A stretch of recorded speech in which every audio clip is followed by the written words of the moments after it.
Syukur kita kehadirat Allah Rabbul Alamin. Allah yang senantiasa memberikan kita rahmat dan nikmat-Nya, sehingga pada kesempatan ini Allah Ta'ala berikan kita rizki untuk hadir bersama di halaqah ilmu ini kembali. Halaqah yang mengkaji tentang Nabi Sallallahu Alaihi Wasallam dalam rangka mewujudkan kecintaan kita kepada Nabi, keimanan kita kepada Nabi Sallallahu Alaihi Wasallam. Kita masih di dalam pembahasan Babu majaa fi libasi Rasulillah sallallahu alaihi wasallam. Bab hadis-hadis yang menjelaskan tentang pakaiannya Rasulullah sallallahu alaihi wasallam. Ada Bapak yang ingat kita sudah sampai kepada hadis yang keberapa? Silakan Pak. Hadis yang ke berapa Pak? Bapak lupa. Hadis yang terakhirnya maksud saya, itu yang Bapak sebut itu yang mungkin yang pertamanya. Kemarin yang terakhir kita sudah sampai hadis yang ke-68, 69 lagi insyaallah taala. Dan insyaallah taala malam ini kita akhiri pembahasan tentang hadis-hadis tentang pakaian ini insyaallah taala. Bapak Ibu yang dirahmati oleh Allah Subhanahu wa taala dan disayangi Rasulullah sallallahu alaihi wasallam. Hadis yang ke-69. Haddatsana Ahmad ibn Mani' qala haddatsana Yahya ibn Zakaria bin Abi Zaidah qala haddatsana Abi an Mus'ab ibn Shaybah an Safiyyah binti Shaybah أن عائشة قالت خرج رسول الله صلى الله عليه وسلم ذات غداة وعليه مرط من شعر أسود. Dengan sanadnya Al-Imam At-Tirmidzi rahimahullahu ta'ala meriwayatkan dari sahabat dari Ummul Mukminin Aisyah radhiyallahu ta'ala anha bahwa Rasul sallallahu alaihi wasallam pernah keluar pada suatu pagi. Beliau mengenakan mirta dari bulu hitam.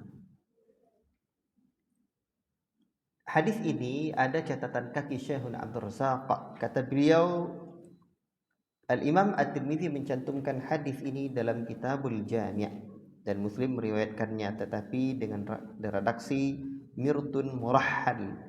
Al-Imam An-Nawawi rahimahullahu ta'ala menjelaskan dalam Syarah Al-Muslim, adapun perkataan yang murahhal adalah redaksi yang dibenarkan oleh jumhur dan dibaca oleh para ahli hadis yang kuat hafalannya. Al-Qadi menyebutkan bahawa sebagian ulama meriwayatkannya dengan huruf jim, maksudnya gambar-gambar rijal, kaum laki-laki. Dan yang benar adalah yang pertama, dan maknanya pakaian tersebut memiliki gambar pelana unta. Dan gambar ini tidak mengapa karena yang diharamkan adalah gambar hewan. Al-Khattabi mengatakan murahhal adalah pakaian yang bergaris-garis. Jadi para ulama ada yang mengatakan bahwa makna murahhal yang pertama, riwayat yang nampak dikuatkan oleh Syekh Abdul Razzaq adalah dengan lafaz mirtun murahhal. Mirtun murahhal ini adalah pakaian. Ada pula dua makna disebutkan oleh para ulama. Ada yang maksudnya gambar, ada pula beberapa makna, bukan dua. Pertama, gambar pelana unta. Ada yang mengatakan murahhal adalah bergaris-garis.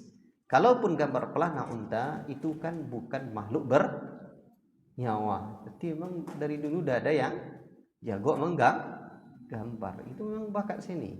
Makanya Allah mengarahkan kita mana yang kepada yang halal dan membimbing kita untuk meninggalkan yang haram. Jadi dari sononya orang jago menggambar. Kemudian Syekh Abdul Razzaq mengatakan makna satu pagi di sini adalah pagi-pagi sekali. Bahkan saya dengarkan sebagian syarah dari Syama'il Muhammadiyah yang saya dengar dari para ulama kita, makna ghadah itu adalah setelah terbitnya fajar hingga terbitnya matahari. Wallahu taala a'lam bishawab. Namun Syekh Abdul Razak tadi saya juga dengarkan lagi syarah sautiyahnya Syekh Abdul Razak, beliau menyebutkan pagi-pagi sekali. Yang jelas Nabi keluar pada satu pagi itu, beliau mengenakan pakaian mirta. Mirtun ini pakaian yang bergaris-garis. Wallahu taala a'lam bishawab. Kalau ditengok ada ulama Al-Khattabi mengatakan pakaian bergaris-garis dari bulu hitam. Aisyah mengatakan beliau gunakan mirta dari bulu hitam. Mirta adalah kain lebar yang digunakan untuk pakaian bawah, ini untuk sarung. Saya ulangi lagi. Aisyah mengatakan beliau mengenakan mirtun dari bulu hitam. Mirta adalah pakaian lebar yang digunakan untuk pakaian bawah, yakni pakaian sarung. Jadi pakaiannya ini bergaris-garis dan itu adalah pakaian sebelah bawahnya alias sarung. Tapi apakah sarungnya seperti sarung cap gajah? Itu yang saya tak tahu. Yang jelas sarung di berbagai daerah itu berbeda-beda. Seperti yang saya sebutkan sebelum-sebelumnya juga, kalau sarung di Indonesia ini tidak ada tepinya, udah dijahit. Tapi kalau sarung di Yaman, di izar di Yaman misalkan, atau di negara Arab itu lainnya, itu ya kayak kain ihram saja. Ada ujung dan tepinya. Baik. Hadis yang ke-70. حدثنا يوسف بن عيسى قال حدثنا وكيع قال حدثنا يونس بن أبي إسحاق عن أبيه عن الشعبي عن عروة بن المغيرة بن شعبة عن أبيه أن النبي صلى الله عليه وسلم لبث جبة رومية ضيقة الكمين. Dengan sanadnya Al-Imam At-Tirmidzi rahimahullahu taala meriwayatkan dari Al-Mughirah bin Syu'bah dari ayahnya, sesungguhnya Nabi sallallahu alaihi wasallam memakai jubbah rumiyah. Yang kedua, lengan bajunya sempit. Lengan baju mana, Pak? Ya, lengan baju. Satu yang ma'ruf. Syekh Abdul Razak berkata, penulis menutup pembahasan bab ini, dan ini adalah hadis yang terakhir di dalam bab ini, dengan hadis dari Al-Mughirah bin Syu'bah ini bahwa Nabi SAW pernah mengenakan jubah rumiyah, yaitu pakaian berasal dari negara Romawi. Tapi ada yang mengatakan bahwa ada dengan lafaz yang bukan rumiyah, Yamaniyah atau Syamiyah. Ya. Karena memang isinya di daerah itu adalah orang-orang Romawi. Yang jelas ini disebut pakaian jubbah rumiyah adalah jubah yang sejenis, jubah adalah sejenis pakaian dikenakan sebagai pakaian luar dari gamis, berasal dari negara Romawi. Dia sebenarnya bukan negara Romawi. Kalau ada syekh lain menjelaskan, ini bukan, ada yang mengatakan dari Romawi, ada yang mengatakan bukan Romawi, dari negara Romawi, tapi dari negara Syam atau Yaman ya. Sebab di sana adalah orang-orang Romawi keturunannya. Jadi bukan dari negaranya. Wallahu taala a'lam bishawab. Ini terjadi, ada dua riwayat dalam hal ini. Cuma saya lupa Syam atau Yaman. Dalam lafaz yang lain itu. Nanti boleh kapan-kapan kita sebut lagi. Artinya pakaian Rasulullah SAW itu bermacam-macam. Dan ini begini pula modelnya. Bahkan sempit pula lengan baju itu. Kemudian perkataan Al-Mughirah yang kedua, lengan bajunya sempit, yakni lengan baju adalah tempat memasukkan tangan. Dengan ini penulis, kata Syekh Abdul Razak, telah selesai membahas tentang hal-hal yang berkaitan dengan pakaian Nabi, dan dapat diambil kesimpulan dari judul bab ini dan dari hadis-hadis yang dibawakan oleh Imam At-Tirmizi bahwa pakaian Nabi itu bermacam-macam. Nah, itu penjelasan Sa'durrahman. Tadi saya dengar lagi penjelasan ceramah beliau itu memang begitu. Bermacam-macam pakaian Nabi ini. Beliau memakai pakaian sarung, memakai pakaian ridak selendang bagian pakaian atas, memakai kisah jubah atau jas, memakai gamis dan pakaian-pakaian jenis lainnya. Ini menunjukkan bahwa masalah pakaian adalah masalah yang longgar. Dan hukum asal tentang pakaian adalah mubah, boleh, selama tidak ada dalil yang menunjukkan keharamannya. Misalnya laki-laki pakai pakaian kalau dia isbal, di situ baru haram. Atau pakaian terbuat dari sutra, atau ada larangan pakaian warna merah. Menurut pendapat yang lebih selamat, merah murni. Tapi kalau ada garis-garisnya, boleh. Tapi ada juga yang tidak mengharamkan, hanya makruh. Wallahu ta'ala a'lam. Dan di antara yang tidak boleh adalah menyerupai orang-orang kafir. Semuanya adalah haram. Baik, Bapak Ibu yang dimuliakan oleh Allah Subhanahu wa taala dan disayangi Rasulullah sallallahu alaihi wasallam. Saya perlu ingatkan lagi. Di awal pembahasan bab ini kemarin, saya sudah memulai dengan satu muqaddimah tentang pakaian. Sebab pakaian adalah ciri khas dari peradaban satu bangsa, satu kaum. Maka di dalam Islam kita tidak hanya diajar bagaimana cara berpakaian, tidak. Tapi juga diajar bagaimana kita memiliki tujuan di dalam berpakaian tersebut. Tujuannya apa sih? Dan di situ pula kita mendapatkan banyak pahala. Di dalam surah Al-A'raf Allah mengatakan, ya bani Adam qad anzalna 'alaikum libasan yuwari sawatikum warisha. Ini tujuan kita berpakaian. Ini saya ingatkan lagi. Wahai anak cucu Adam, kita ini keturunan Nabi Adam, walaupun nama juga mungkin Adam. Sesungguhnya kami telah menyediakan pakaian untukmu. Apa tujuannya? Yuwari sawatikum, untuk menutupi auratmu. Inilah tujuan primer, tujuan utama, tujuan pertama, tujuan wajib memiliki pakaian tersebut. Tujuan yang kedua apa? Warisha, dan untuk perhiasan bagimu. Berarti ada dua. Ini boleh. Cuman ini hanyalah sekunder, tambahan saja. Apa perlu dibedakan? Apa sebab kita mesti mengetahui ada yang wajib dan ada yang tambahannya, ada yang primer dan ada yang sekunder. Sebab kita bisa menentukan skala prioritas dalam berpakaian tersebut. Sekalipun mungkin dengan aksesoris yang bagus, gaya dan model yang mantap, ngetren, orang banyak pakai, tapi tujuan yang pertama tidak terpenuhi, maka di sini akan menimbulkan dosa.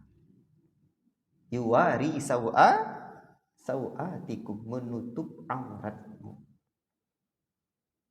Dan semua orang-orang yang mendesain pakaian, tukang jahitnya, yang terlibat di dalam pembuatan pakaian tersebut, ada orang yang berpahala dan ada orang yang menyebarkan dosa. Tidaklah seorang pendesain pakaian yang menarik perhatian banyak orang, tetapi membuka aurat, terbuka aurat, melainkan dia akan mendapatkan dosa jariah yang terus mengalir pahalanya. La ilaha illallah. Pahala dosanya. Allahul musta'an.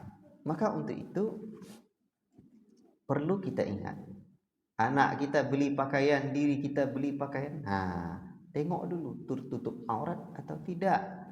Kalau sudah tertutup aurat, maka itu tujuan yang pertama. Untuk apa kita menutup aurat? Untuk mencari ridha Allah dengan segala kemaslahatan yang Allah telah berikan pada syariat menutup aurat tersebut. Jangankan lawan jenis perempuan yang bisa terlihat auratnya oleh lelaki, atau lelaki yang bisa terlihat auratnya oleh perempuan, sesama lelaki dan sesama perempuan pun tidak boleh melihat aurat masing-masing, karena Nabi sallallahu alaihi wasallam melarang itu. Kata Nabi sallallahu alaihi wasallam, janganlah salah seorang kalian melihat, seorang kalian laki-laki melihat kepada aurat salah seorang kalian perempuan. Demikian pun perempuan tidak boleh melihat aurat sesama perempuan.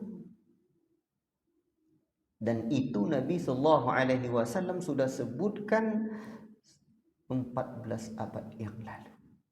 Apa yang terjadi hari ini? Apa kira-kira Pak? Kasus hari ini yang banyak berkembang itu kasus apa namanya? Kasus LGBT. Cinan ke laki-laki. Ini akibat melihat aurat. Atau perempuan suka sama perempuan, homo dan lesbi. La ilaha illallah. Makanya syariat Nabi sallallahu alaihi wasallam di antara yang akan mendamaikan, menenangkan, menenteramkan, menyelamatkan manusia ini adalah tidak bolehnya laki-laki melihat aurat laki-laki, perempuan tidak boleh pula melihat perempuan. Demikian, itu perlu kita ingat betul. Mungkin di tempat pemandian atau ada anak-anak kita, ya, karena jelas la yanzuru rajuli ila auratir rajul. Jangan tengok lelaki ini, jangan tengok aurat lelaki pula. Walam ra'atu ila auratil mar'ah. Jangan pula perempuan tengok auratnya perempuan. Hadis ini sahih, dikeluarkan oleh Imam Muslim. Dimanapun itu ada batasan-batasannya. Bahkan anak-anak kita juga semikian. Ada batasan-batasan auratnya. Mak kita lihat anak gadisnya juga ada batasan-batasannya. Barakallahu fiikum. Baik. Dan aurat laki-laki itu antara pusar dan lutut. Aurat laki-laki dalam salat maupun di luar salat antara pusar hingga lutut. Tapi jangan cuba pula salat pakai itu aja, enggak. Makanya si Salim Aid Al-Hilali, ya, penulis Qaulul Mubin fi Akhta'il Musallin, itu salah satu yang beliau sebutkan tentang larangan dalam salat itu, ya itu. Kan ada di kampung tuh dipakainya apa nama sarung, bukan sarung, anduk kecil alatannya sikoh. Pakai sawang. Konaan sepusik, angek katanya. Panas. Yang itu tuh kurang adab, ada larangannya. Ya, hanya seperti itu. La ilaha illallah. Jadi tidak boleh. Ikhwati fillah barakallahu fikum. Ini perlu kita ajarkan kepada anak-anak kita. Sekarang banyak yang tidak tahu. Baik. Tujuan yang pertama, menutup aurat. Tujuan yang kedua, berhias. Maka berdasarkan hadis-hadis tentang pakaian Nabi sallallahu alaihi wasallam, maka masalah berpakaian itu longgar. Hukum asalnya adalah mubah, boleh-boleh saja selama tidak ada larangan. Namun tidak cukup hanya sampai di sana. Islam tidak hanya mengajarkan tentang tujuan berpakaian, tetapi Islam, Nabi kita tercinta sallallahu alaihi wasallam mengajarkan kepada kita adab-adab dalam berpakaian. Inilah yang sedikit saya tambahkan pada kesempatan akhir sesi dari bab tentang berpakaian Nabi sallallahu alaihi wasallam ini, tentang adab berpakaian. Adab berpakaian itu apa saja? Satu, mengakui nikmat pakaian yang dianugerahkan oleh Allah Subhanahu wa taala. Karena Allah menyebutkan dengan lafaz yang menakjubkan dalam surah Al-A'raf ayat yang ke-26 itu, qad anzalna 'alaikum libasan, sungguh kami telah menurunkan kepadamu pakaian. Allahu akbar. Allah yang berikan nikmat pakaian. Adab yang kedua, hendaklah memakai pakaian yang sederhana. Jadi seseorang mengenakan pakaian terlalu mewah dan mahal, itu ada hukum asalnya tidak elok, tidak baik. Sebab itu juga akan dipertanggungjawabkan di hari akhirat kelak. Ingat, ada 3 hal dalam hidup ini kita ambil. Dari dunia ini ada 3 hal yang kita ambil dan hukumnya berbeda. Satu, kita ambil mendatangkan pahala. Yang kedua, kita ambil dan mendatangkan dosa. Yang pertama namanya berpahala, yang kedua namanya berdosa. Ada yang ketiga, yang mubah. Kita ambil tidak mengapa, tetapi membuat panjang hisab nanti di yaumil hisab. Nampak bedanya, Pak? Yang pertama kita ambil perkara itu, baik pakaian, baik kendaraan, baik semua hal yang ada di dunia ini mendatangkan pahala, berpahala kita. Yang kedua, mendatangkan dosa, berarti dia haram dan akan menimbulkan iqab, azab di hari akhirat kelak. Yang ketiga, mubah, boleh-boleh saja. Jadi yang boleh-boleh saja itu tidak habis sampai di situ. Tsumma la tus'alunna yauma idzin 'anil na'im. Kemudian semua nikmat itu betul-betul akan dipertanggungjawabkan atau diminta pertanggungjawaban di sisi Allah Ta'ala di hari akhirat kelak.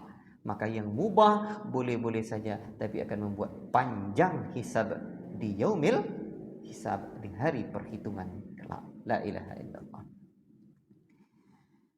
Tetapi ada kondisinya, mungkin pakaian mewah bagi orang-orang tertentu malah tidak mengapa, bahkan mungkin dianjurkan.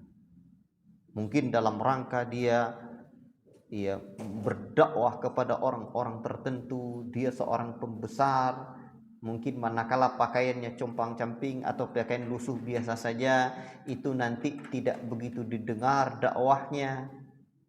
Itu mungkin sah saja. Atau bapak dalam kondisi tertentu pakai pakaian yang sesuai dengan sikonnya, itu boleh saja dan mungkin terlihat oleh orang lain sok-sok. Padahal bukan sombong. Kita tidak tahu bagaimana kondisi orang. Sama saja dengan orang yang kadang pakai handphone belinya 25 juta. Bagi kita boleh handphone 25 jutanya, Pak. Yo, sok-sok aja. Padahal dia butuh, mungkin file-filenya disimpan di situ semua.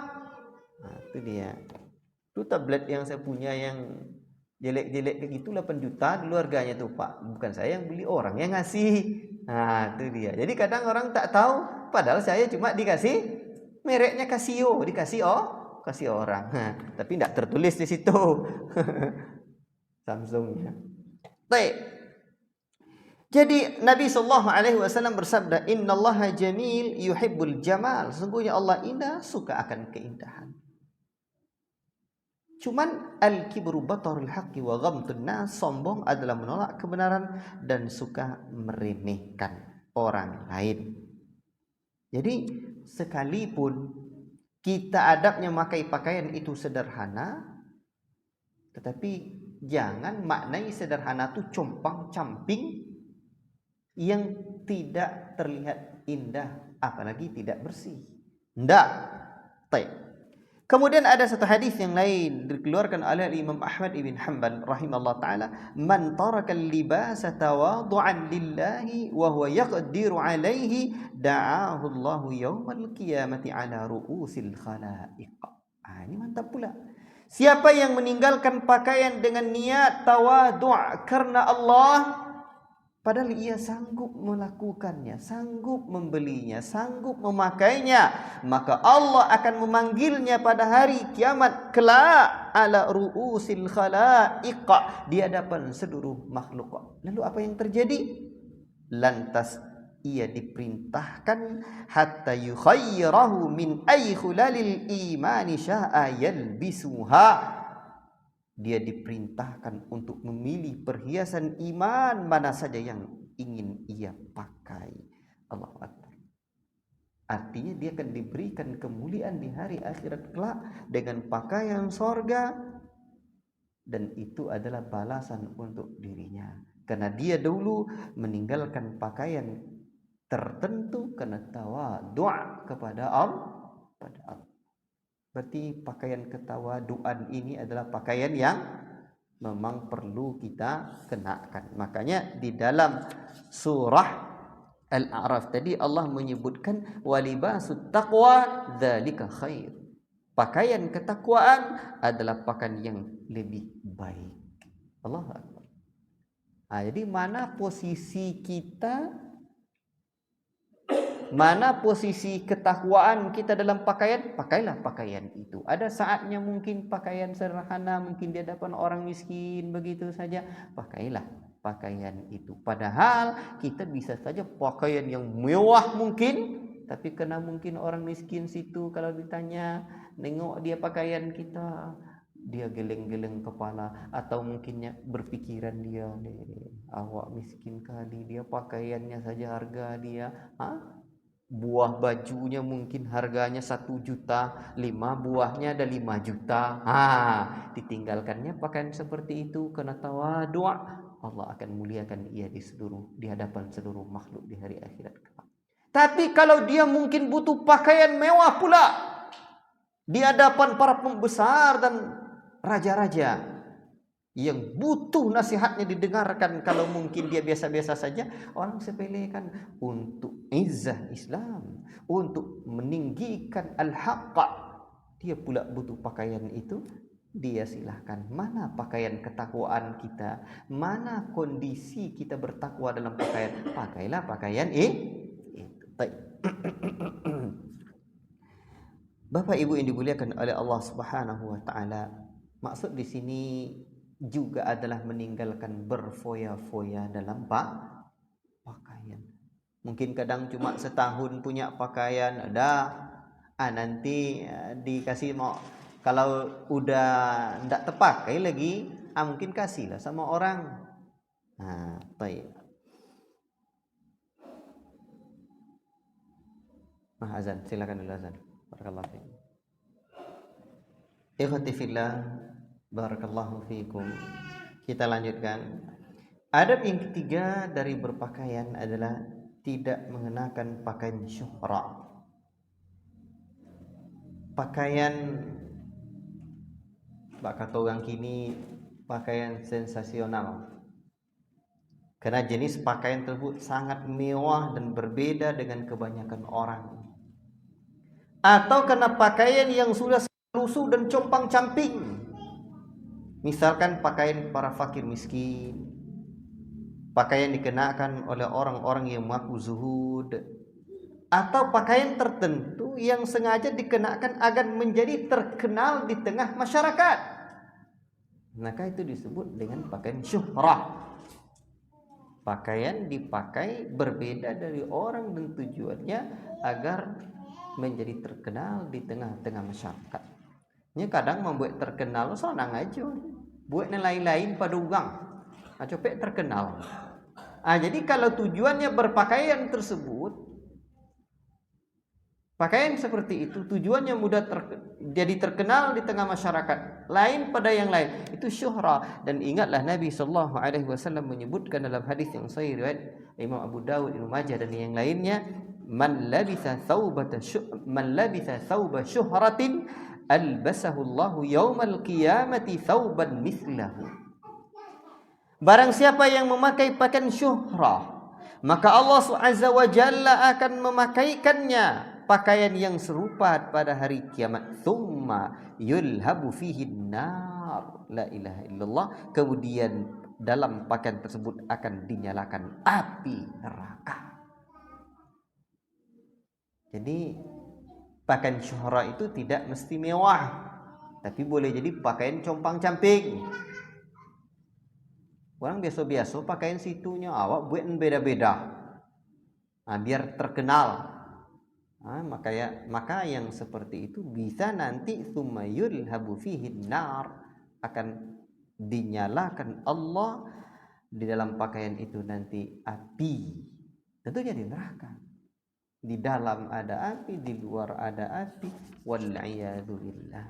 La ilaha illallah. Itu adab yang ketiga. Ini ingat.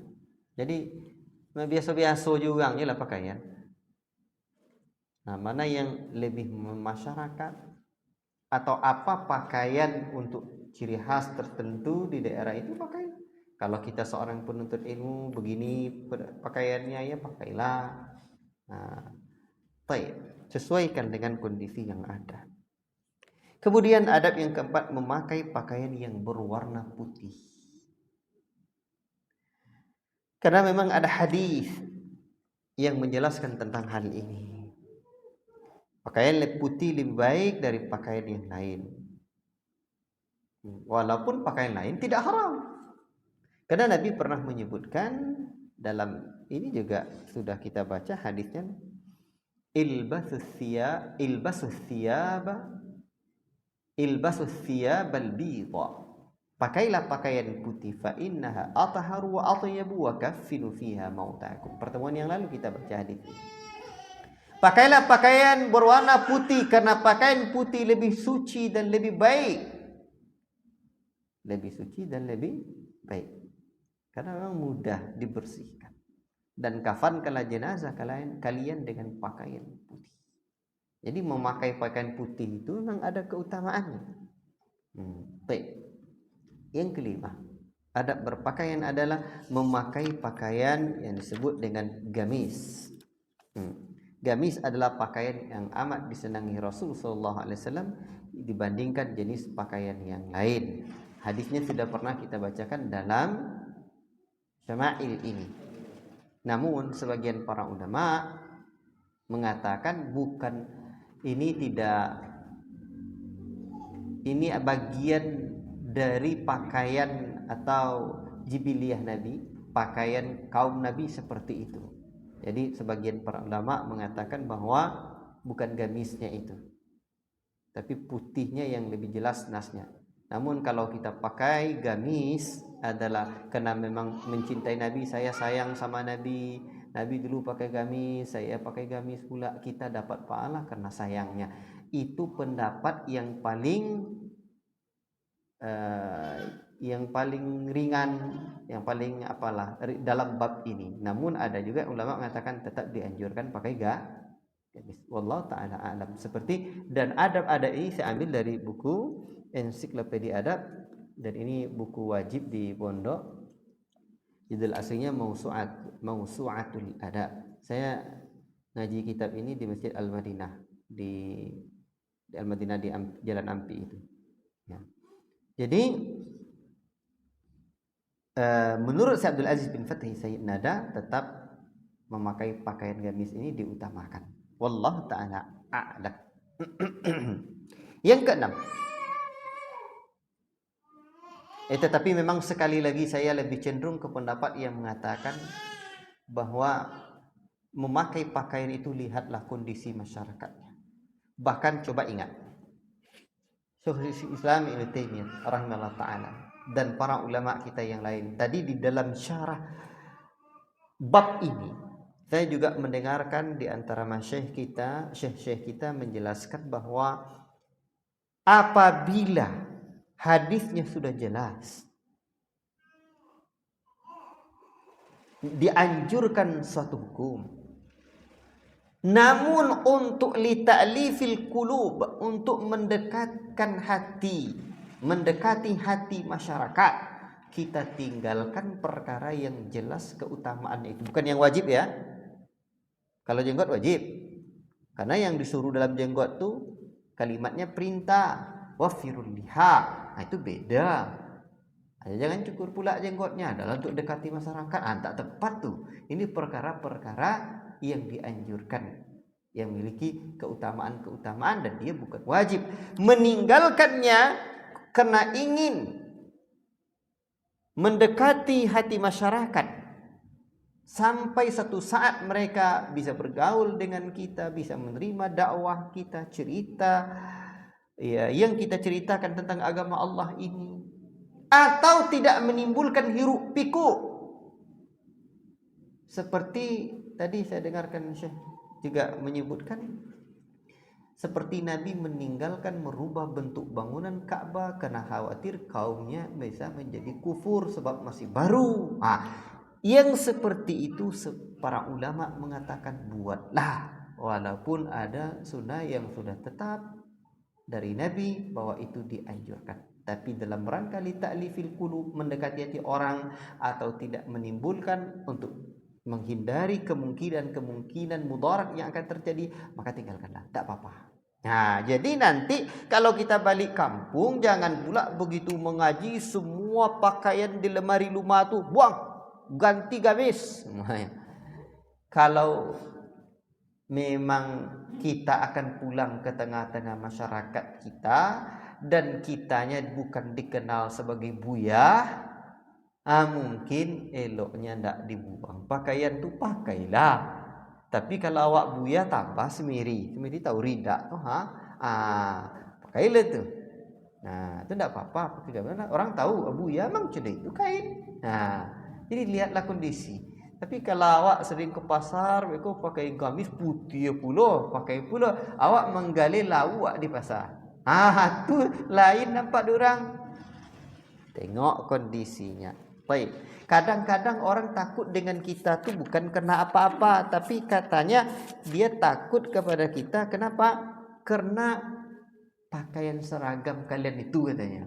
Itu yang bahaya tuh. Pakai seragam ini nanti itu. Baiklah.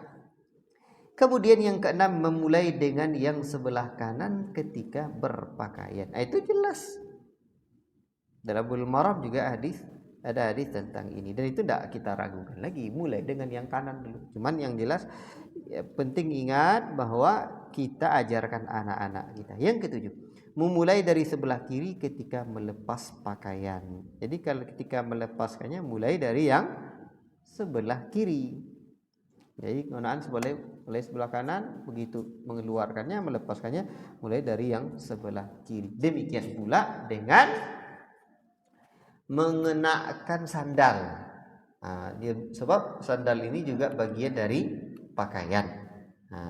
Karena ini jelas dari Nabi Shallallahu Alaihi Wasallam mengajarkan kita apabila kita mengenakan sandal maka hendaklah mengenakannya dengan yang sebelah kanan. Namun apabila kita melepaskannya maka lepaskanlah mulai dari yang sebelah kiri. Kata Nabi, idan ta'ala ahadukum falyabda bil yamin wa idza naza'a falyabda bishimal. Apabila salah seorang kalian mengenakan sandal maka mulai dengan yang kanan, apabila melepaskannya mulai dari yang kiri. Baik. Jelas ya? Baik. Yang kedelapan, tidak memanjangkan pakaian hingga melewati mata kaki. Ini sudah saya bahas sebelumnya. Saya tidak memperpanjang perkara ini lagi, kecuali saya ingin menyampaikan beberapa hadis. Kata Nabi, idratul mu'mini ila adalati saqaihi, panjang sarung seorang mukmin sampai ke pertengahan betisnya atau otot betisnya, atau Tsumma ilal ka'bain, sampai batas mata kakinya. Itu panjang pakaian seorang mukmin tuh. Ini Nabi yang sebut, bukan saya. Fama kana asfala min dzalika fa finnar. Apapun yang lewat dari dua mata kaki ini, maka ini terancam dengan neraka. Hadis ini sahih, dikeluarkan oleh Imam Ahmad dari Abu Hurairah radhiyallahu taala anhu. Tunang produk itu ingat. Atau usahlah mungkin, oh itu kan hilaf fikih Ustaz. Oke lah dulu hilaf fikih. Cuma hadis ini mau kita kemanakan. Jadi makanya berlapang dada, Wak. Itu kan Nabi yang tuntunkan kita perlahan-perlahan, Wak. Nah, langsung begitu dengar adik langsung kuma, langsung sobiin ke rumah. Kok haram? Nah, itu koji ke rumah.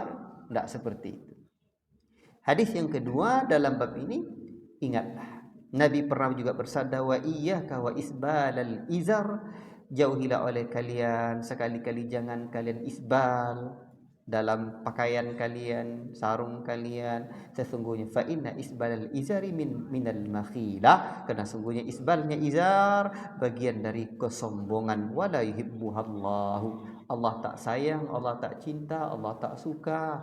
Kita nak cari sayang Allah hidup di dunia ini, hidup hanya sekali. Sayang siapa nak kita cari di hari akhirat? Allah yang akan memberikan pertolongan kepada kita. Makanya para ulama mengatakan bahwa, tapi saya tidak sombong Ustaz. Kata para ulama, izar itu sudah isbal, itu sudah sombong. Jadi pakaian isbal itu sudah kesombongan, dan itu yang menghukuminya Nabi, bukan awak. Nah, kemudian Nabi juga mengatakan ma asfala minal ka'baini minal idari fa finnar. Pakaian atau kain sarung yang terjulur di bawah mata kaki, tempatnya di neraka. La ilaha illallah. Nabi juga mengatakan salasatun la yukallimuhullahu yaumal qiyamah, ada 3 orang yang Allah tak akan ajak berbicara di hari akhirat kelak. Wala yanzuru ilaihim, dan tidak akan Allah lihat mereka. Wala yuzakkihim, dan Allah tidak akan sucikan mereka. Walahum adzabun alim, dan untuk mereka azab yang pedih. Siapa saja 3 golongan itu? Al-musbilu wal mannanu wal munafiqu sil'atahu bil halafil kadhib. Kata Nabi yang 3 itu, pertama adalah orang yang memanjangkan pakaiannya melebihi mata kaki. Makanya kata para ulama, ini bagian dari dosa besar. Apa sebab Nabi sebutkan langsung azabnya? Perbedaan antara dosa kecil dengan dosa besar. Dosa kecil tak Nabi sebutkan jenis azabnya. Dosa besar Nabi sebutkan jenis azabnya. Apa azabnya? Allah tak ajak bicara, Allah tak lihat, Allah tak sucikan. Ada 3 azab. Maka kata para ulama, isbal atau pakaian yang melebihi mata kaki bagian dari dosa besar. Wallahu ta'ala a'lam. Kemudian dari yang 3 itu juga mannan, orang yang mengungkit-ungkit pemberian. Dan yang ketiga adalah orang yang melariskan barang dagangannya dengan sumpah palsu. Hadis selanjutnya dalam bab ini adalah sabda Nabi, la yanzurullahu ila man jarra thawbahu khuyala. Allah tidak akan melihat orang, melihat di sini maksudnya apa? Tidak memperhatikan, tak tengok-tengok, tak mandang ke denanya. Awak orang mandak mandangnya ke awak sudah apa kira? Orang rumah cuba kira masuk ke rumah tak mandang ke awak dah. Gimana? Apa perasaan kira? Apalah. Tak apa-apa yang kata jadi. Sekarang Allah tak lihat orang-orang yang thawbahu khuyala. Orang yang menyeret-nyeret pakaiannya dengan karena sombong. Wallahu ta'ala a'lam. Adab yang ke-9, wanita wajib memanjangkan pakaiannya. Itu beda. Kalau pedusi jangan panjang, jangan isbal, jangan tidak jangan dipotong pula. Kata Nabi begini, zailul mar'ati shibrun, panjang ujung pakaian wanita sejengkal di bawah mata kaki. Bayangkan tuh. Sekarang tabalik, laki-laki di bawah mata kaki pakaiannya lah kebiasaan, sehingga kadang-kadang terinjak, tumi menginjaknya. Tapi pedusi bukan dia mata kaki, dia lutui. Itulah Pedusi bisa dia tema to lutut ida. Awak diminta ada Nabi dia tema to kaki ndak bisa dia awak lo mabo nang iman awak. Makanya untuk itu kita petajam je imannya kadang-kadang ambu dulu apa-apa payah juga pacuadi ku iyo ya nyati. Awak beko apa perasaan orang cenduk kebanjiran cuma nyati tadi. Nyati tadi tu suasuka awak juga mandang. Rasa hati itu orang seakan-akan lihat kawa aja lah. Makanya wajar Nabi menyebutkan apa kata Nabi? Apabila lah terjadi hal yang macam itu, addu alaiha bin nawajis, pegang sunnah tu, gigit sunnah tu dengan gigi geraham, jangan gigi depan. Kalau gigi depan sekali goyang patah ompong kali. Gigi geraham koko. Tengok ibu-ibu kalau melahirkan dulu kan disuruh bidan tu gigi kain agar kuat waktu melahirkan tu. Itu maknanya Nabi sedang berikan isyarat memegang sunnah tu jangan tanggung-tanggung, payah. Yo bode-ode tu baru dak sakit aso, tu baru ndak terasu orang mandang kawak lebih tambah sonang hati awak orang mandang kawak tu tuntung di contohnya awak. Tapi kalau separuh-separuh deh, itulah derita kalau masih awak nanggung-nanggung, jadi jangan tanggung-tanggung. Taib. Kemudian kalau pedusi itu pakaiannya. Lalu Ummu Salamah berkata kalau begitu kedua kakinya masih terlihat, tetap kelihatan. Nabi bersabda lagi, "Fadhira'un la yazidna 'alaihi." Jika masih kelihatan, maka panjangkan satu hasta, namun jangan lebih dari itu. Bayangkan tuan. Kalau cendu itu Nabi, kalau satu jengkal itu kadang tampak juga bunyinya. Kalau cendu itu tambahlah satu sehasta kata Nabi. Aja lebih daripada itu. Bayangkan tuh para sahabat ingin menjaga sahabiat, pedusi zaman Nabi ingin menjaga aurat mereka. Kata Ummu Salamah, kalau begitu kedua kakinya masih tetap kelihatan Nabinya. Kadang-kadang mungkin beko dalam perjalanan tu adonan membuatnya tersingkap, nampak juga kaki bunyinya. Maka kalau kata Nabi buatlah sehasta janlo biar pada itu. Ini awak memotong ketek laki-laki payah bonang lah awak. Baiklah. Tapi Ustaz, bagaimana kalau pedusi kota jelo-jelo konailah dek najis, konailah dek kotoran. Kata Nabi, tengok dalam kitab-kitab fikih resiko kan ada kajian fikihnya. Nanti yang menyucikannya apa? Menyucikannya adalah seretan berikutnya. Pamunya kau konai, kau langkah konai dek najis. Dek kau seret balik. Tanah yang menyeretnya berikut itu kata Nabi yang akan menyucikannya. Itu pun. Ajib. Yang paling itu menunjukkannya bahwa terbukanya aurat seorang perempuan itu adalah sesuatu yang besar di sisi Allah. La ilaha illallah. Yang ke-10, adab dalam berpakaian. Haram hukumnya memakai emas dan pakaian sutra bagi laki-laki. Kata Nabi, innama yalbasul harira fid dunya man la khalaqa lahu fil akhirah. Sesungguhnya orang yang memakai sutra di dunia adalah orang-orang yang tidak memakainya di hari akhirat kelak. Nabi juga katakan, man kana yu'minu billahi wal yaumil akhir fala yalbas hariran wala dhahaban. Orang yang beriman kepada Allah dari kalangan laki-laki dan perempuan ni, ada laki-laki ni, perempuan tidak, dari kalangan laki-laki, maka hendaklah dia jangan memakai sutra atau emas, jangan pakai. Kok banyak bono piti. Ni kadang orang-orang apa lagi toke apanya? Toke gota, toke kayu atau toke lah, toke mungkin.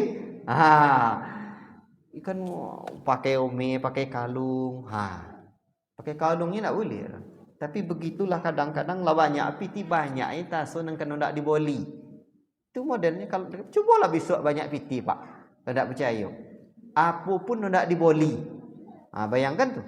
Kalau tak ada piti, apa pun jangan sampai memboli. Itu beda. Baik. Tapi Nabi sebutkan uhillat dhahabu wal hariru li inasi ummati wa hurrima ala dzukuriha. Aku halalkan emas untuk perempuan dari kalangan umatku dan juga sutra tapi diharamkan buat lelaki. Taib. Adab yang ke-11. Di malam kurung. Sebab adab dalam berpakaian yang disebutkan oleh Syekh Abdul Aziz bin Fathi Sayyid Nada di sini ni banyak, Pak. Ada 23. Kok 10 apa? Separuh berarti lanjut dulu ke depannya ya. Okey lah. Tapi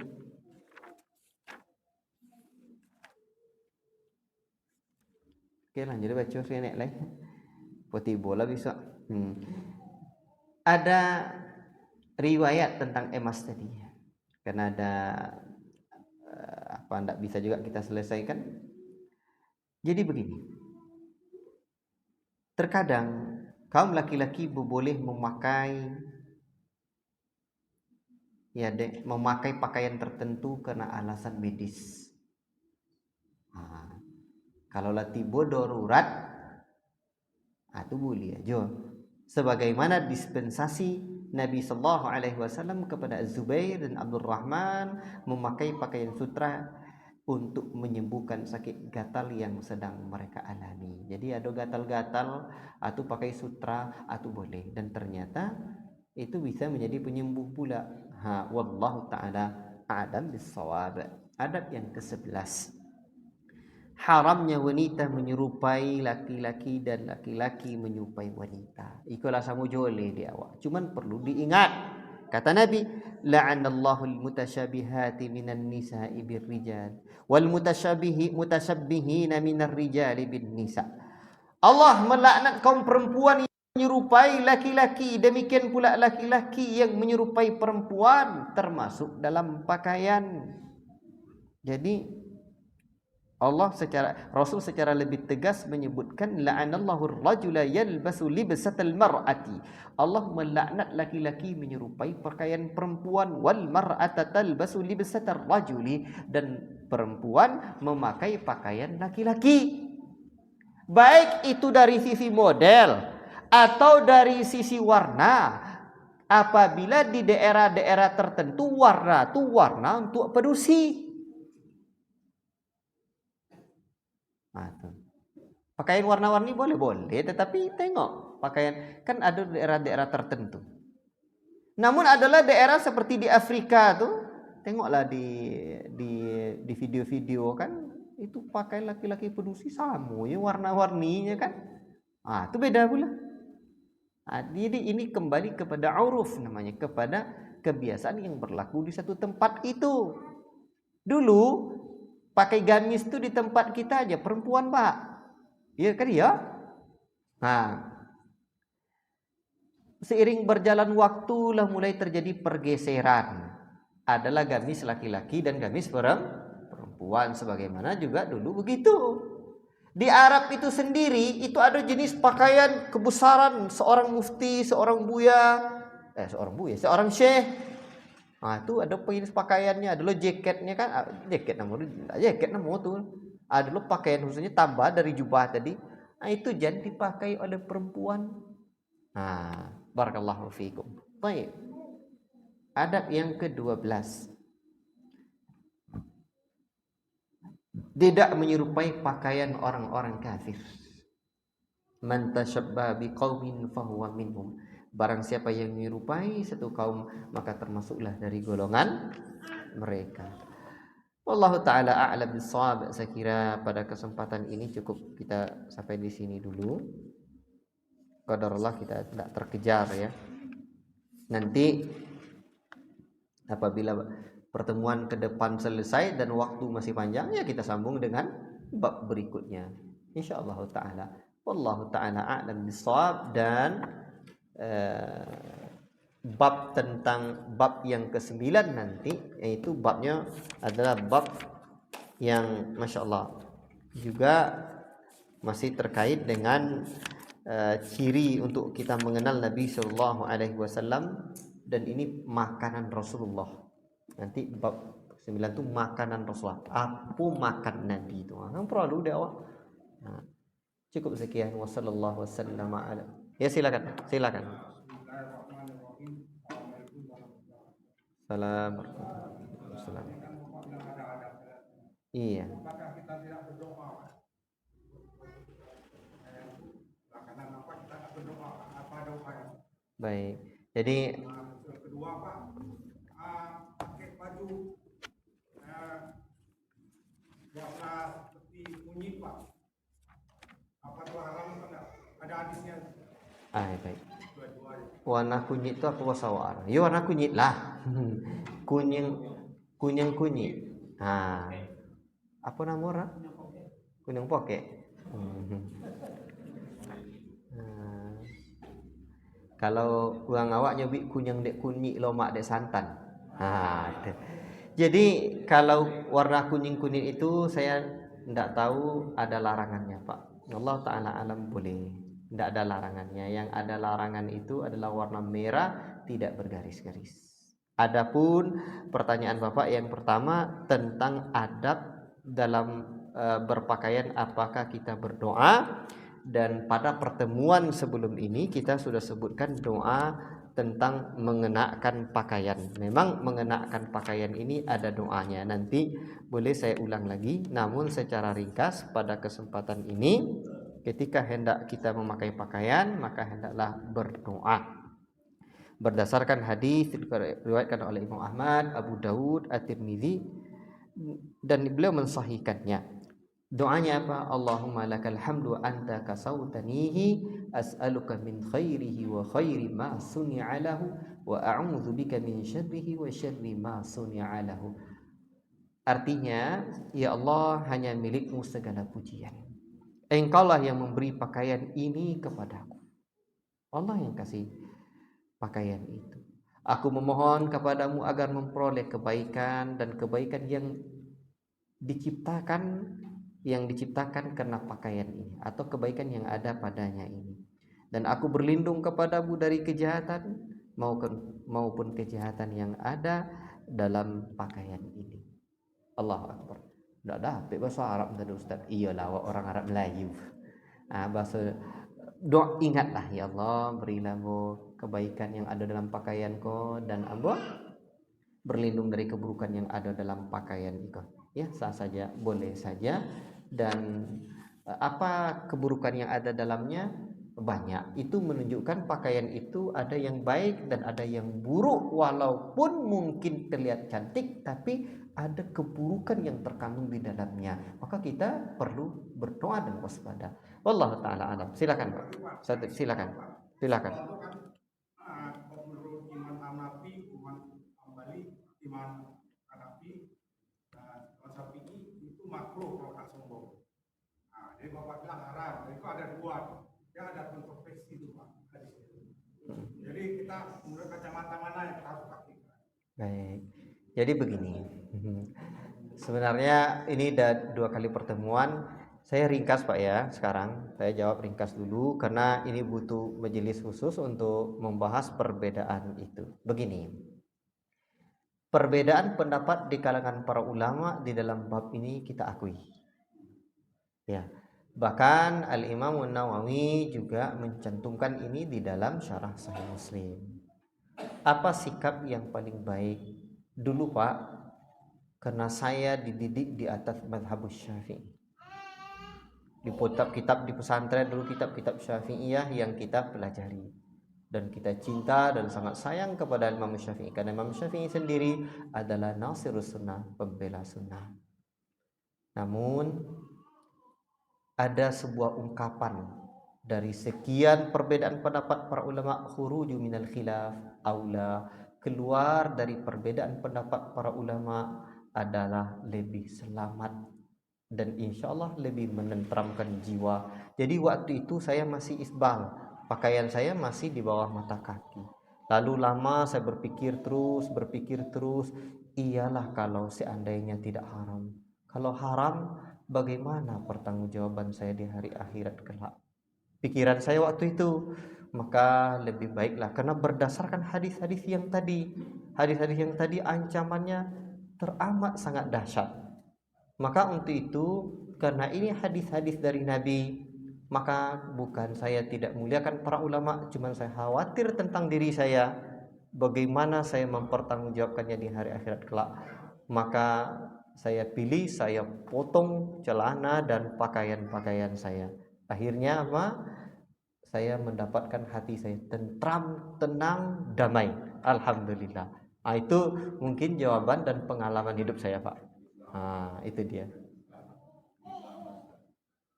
Gimana? Ya. Iya. Iya, mencari keselamatan. Adapun bantahannya secara ilmiah tidak bisa saya sempatkan sekarang, namun saya bisa menyampaikan bantahannya sebab pendapat yang lebih kuat dan selamat insya Allah pendapat yang saya sebutkan tadi. Kan dalil-dalil itu kita kemukakan nanti kalau ada waktu kita kemukakan yang mengatakan haram begini, yang mengatakan makruh begini. Makruh itu untuk diamalkan atau untuk hati-hati? Iya. Kalau kita sombong orang, ini Allah masa mau Allah kita sombong kan? Iya nggak apa-apa Pak, nggak apa-apa. Jadi insya Allah ada waktunya nanti kita bahas ini. Yang jelas saya tidak mengatakan kita tidak boleh mengatakan orang-orang tertentu dia memakai pakaian seperti itu sombong, tidak. Di situ kita tidak boleh mengatakan orang, kan ucapan-ucapan kita adalah secara umum. Jadi mengatakan orang kamu sombong nih pakai pakaian seperti ini tidak boleh.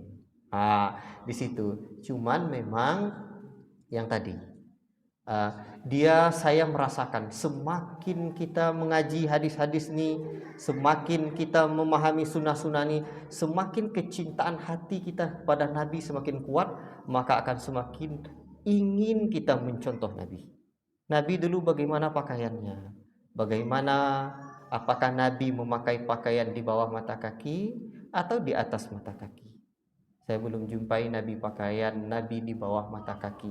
Karena Umar bin Khattab begitu dia pingsan Pak, menjelang dia meninggal Pak, nampak dia seorang pemuda yang pakaiannya menutupi mata kakinya. Irfa thawbak, kata Umar. Sedang baru pingsan duduk dia, angkat pakaianmu.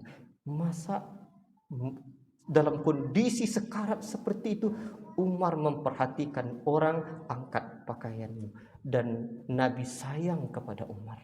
Kita tentu juga sayang kepada Umar. Para ulama kita juga sayang. Tapi cobalah lihat riwayat-riwayat ini. Maka mendengar kisah-kisah yang seperti itu, sudahlah.